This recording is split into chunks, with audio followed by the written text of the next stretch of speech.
Report کا دیباچہ یہ کہتا ہے کہ ہم اس انویسٹیگیشن کے دوران حیران رہ گئے کہ تہ در تہ جھوٹ جس سے ہمیں نہ ہماری زندگی میں کبھی واسطہ پڑا تھا اور نہ تاریخ میں اتنا تہ در تہ جھوٹ کبھی بولا گیا۔ عمران سرکار کٹر پنتھیوں کے ساتھ مل کر ہندو، عیسائی، احمدی، شیعہ، بلوچوں کو نشانہ بنا رہی ہے۔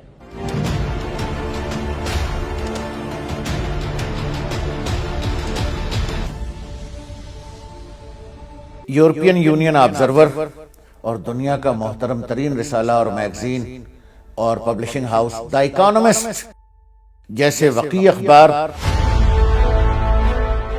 اور voice of America VOA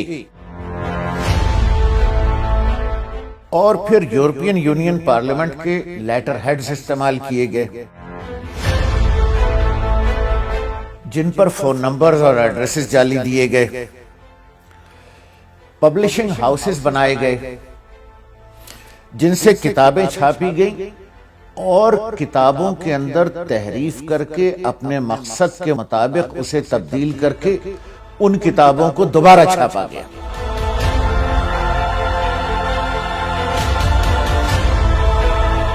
think tank بنائے گئے اور ملٹی اسٹیک ہولڈر ایونٹس کیے گئے۔ ملٹی اسٹیک ہولڈر سے مراد کہیں بے شمار موضوعات پر جس میں مختلف بے شمار لوگ انوالو ہو سکیں وہ ایونٹس کیے گئے۔ رپورٹ استعمال کرتی ہے تخلیق کیے گئے۔ My name is Latif Johar Baloch. We are here today to protest the enforced disappearances in Balochistan, Sindh and Khyber Pakhtunkhwa.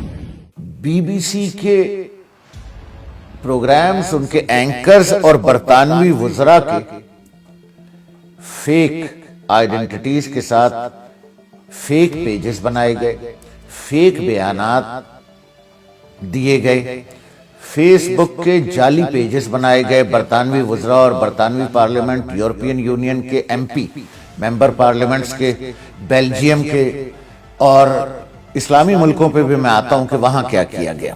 Fake news networks were carrying out baseless and fake propaganda against Pakistan, and how the world, including institutions like the UN and the EU, were misguided into a disaster. اور یہ لفظ استعمال کرتا ہے کہ fake phases create کیے گئے، مرحومین کو استعمال کیا گیا۔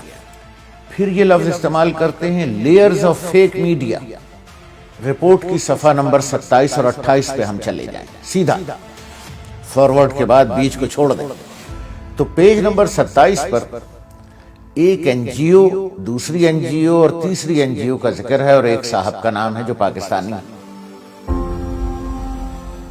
اور ہم آپ کو یہ بتانے کی کوشش کریں گے کہ وہ بلوچستان جس کے متعلق آپ بڑا سنتے ہیں کہ وہاں آزادی کی تحریکیں ہیں اور بلوچستان بس الگ ہوا ہی چاہتا ہے اور وہاں آزادی کی تحریک بس مشرقی پاکستان سے زیادہ زور و شور سے جاری و ساری ہے۔ زی نیوز سے خاص بات چیت میں بلوچستان کی آزادی کے لیے لڑ رہے لوگوں نے بتایا کہ کیسے بلوچستان میں پاکستان کی سینا حیوانیت کی ساری حدوں کے پار جا کر آزادی کی مانگ کو دبانے کی کوشش کر رہی ہے۔ آپ کا میڈیا بھی اس کو بڑھاوا دیتا ہے۔ پاکستان میں بڑا فیمس نعرہ ہے کشمیر بنے گا پاکستان، ہم لوگوں کا یہ نعرہ ہے کہ بلوچستان بنے گا آزاد۔ یورپین یونین کی یہ رپورٹ اس کی اوقات kholti ہے۔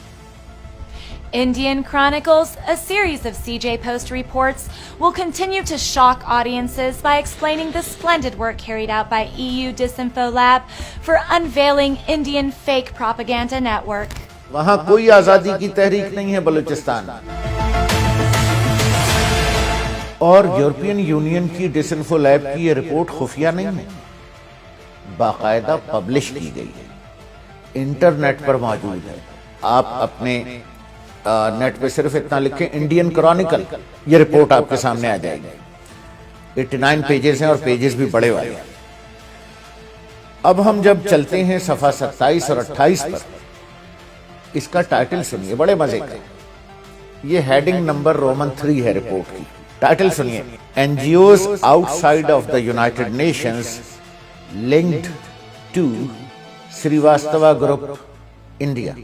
اور جس پہلی تنظیم کا ذکر ہے اس ہیڈنگ کے تحت، اس کا نام ہے بلوچستان ہاؤس۔ ناظرین، میں پوری سچائی سے کہوں کہ میں بھی چکر کھا گیا تھا، کئی دفعہ میں نے یہ صفحہ پڑھا، اس سے میں آگے گزر جاتا تھا کہ جو اسلام آباد میں Sindh house, Punjab house, frontier house, Balochistan house ہے، تو میں یہ سمجھ کے آگے گزر جاتا تھا کہ یہ بلوچستان ہاؤس کا تذکرہ کہاں سے آ گیا۔